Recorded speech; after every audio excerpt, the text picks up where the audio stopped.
Hello and welcome again. It's another session for animal nutrition.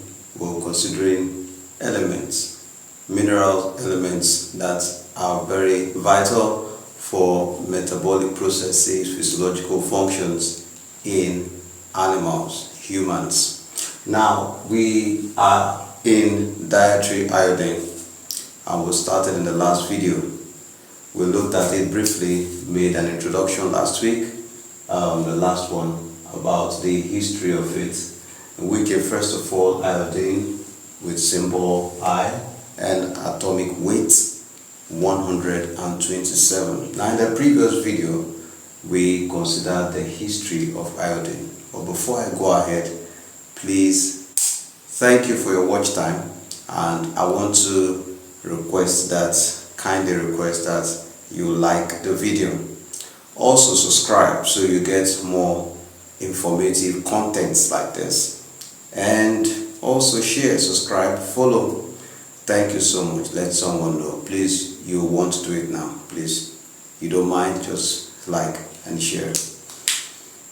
Thank you so much. Now as we continue, we looked at the history of iodine in the last video. Please check the last video and you'll be able to follow.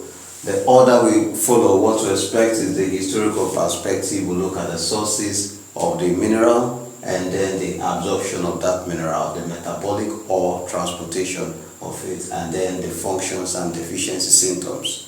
Now in the last video we looked at the historical part. Again, go back and if you don't mind. Now by way of it, it was first discovered by French scientists in 1811, French scientist Bernard Courtois, in the process of extracting minerals from seaweed. Now we're going to see from here, we'll see that seaweed has the highest, very, very rich source of iodine. So he isolated iodine from seaweed while he was isolating other mineral from it. And then by 1820, Swiss medical doctor Francis Condet actually discovered that this is actually very important in the diet of man, especially relating to the deficiency symptoms of goiter, that this actually causes it. Its impact in the thyroid gland and production of thyroxine and related compounds.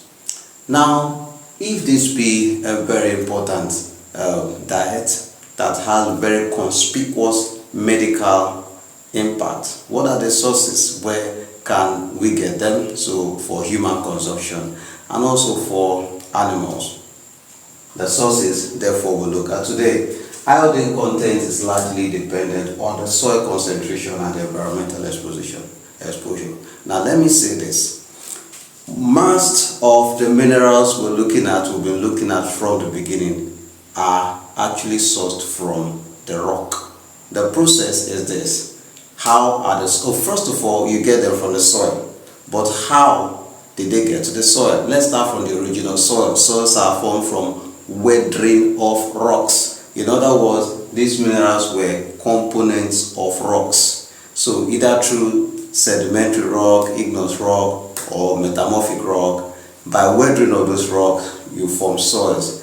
And those minerals are components of the soil. So when depending on those and the rock, you get this thing. So it's a cycle from the rock to soil. From soil, it gets to plant, because while plants absorb water, they also absorb dissolved minerals. Those dissolved minerals are what we've been looking at. So we looked at calcium, phosphorus, sulfur and the likes. And even to this one, we're going to magnesium and manganese, and now to iodine. So it's from the soil. Plants absorb them. How do they get to animals? Animals eat those plants. Those things move from the rock to the soil, soil to plants to animals. And then when animals defecate or excrete, these things go back into the soil. It's a cycle, just like that. Now, the iodine availability for food or for consumption. It depends on the content or concentration in the soil. I just explained now that you get the content from the soil. You get iodine from the soil, just like you get most of this other thing. It's from the soil to the plant and from plants to other animals. Now, major sources we'll go to quickly is the seafood. For example, fish. You have the fish, shellfish, and then seaweed. Seaweed has abundance of it. At the bottom of ocean, where you have them growing on rocks inside the ocean, seaweed have a lot of them, and also those that float on the sea. Others are other dietary products in milk and cheese and yogurt. As a matter of fact, cheese is a product of milk, yogurt is a product of milk. So once it's here, you find them here and here. Now, iodine can also go from eggs. Every animal that lays eggs, you have iodine present there. But in most diets, iodine is got from that which is incorporated into salts. So you have iodized salts.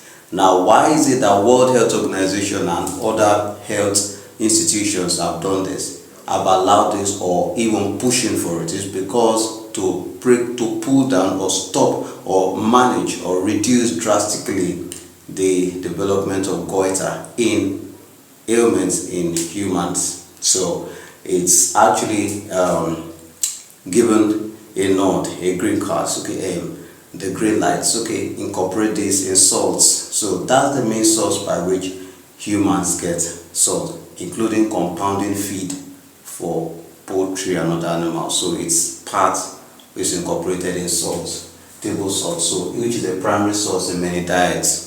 So iodized salts that you have.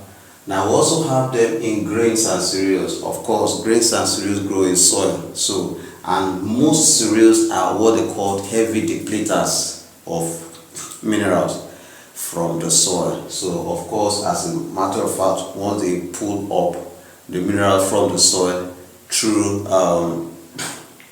from the minerals that are dissolved in water, you have them installed in the tissues of the plant materials, cereals and grains. And also you have them in drinking water. Why not? Drinking water is also from the soil. These minerals are dissolved in the soil. Before you get to water there, the dog, these things are, the water itself dissolves the rock and dissolve these minerals in rock, dissolve these minerals in the soil. So you have them in water. So when people drink water, animals drink water, you can have some level of this. If you do some chemical analysis of water, you can have some of these minerals we're talking about. But then it varies from location to location. Some areas are known to have certain minerals more than the others. Now, these are also, minerals also determine the color of soil in some cases. Yes, we know that humus, you have plant material determining the color, but then minerals also do. For example, you have the red soil is an indication that it's abundance of iron as a mineral. Now, let's take a note that in most places, iodine intake is highly dependent on what? Iodized salts, due to low soil content of it. I already talked about this while I was talking about it in this place, that this is the main source by which people get iodine in their diet, both including for animals.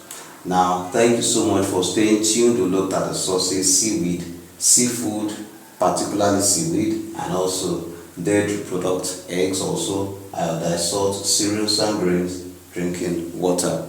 Now let's do it again in the next video. We'll be considering absorption, and you want to see how this is absorbed. Thank you so much. Let's meet in the next video. Thank you.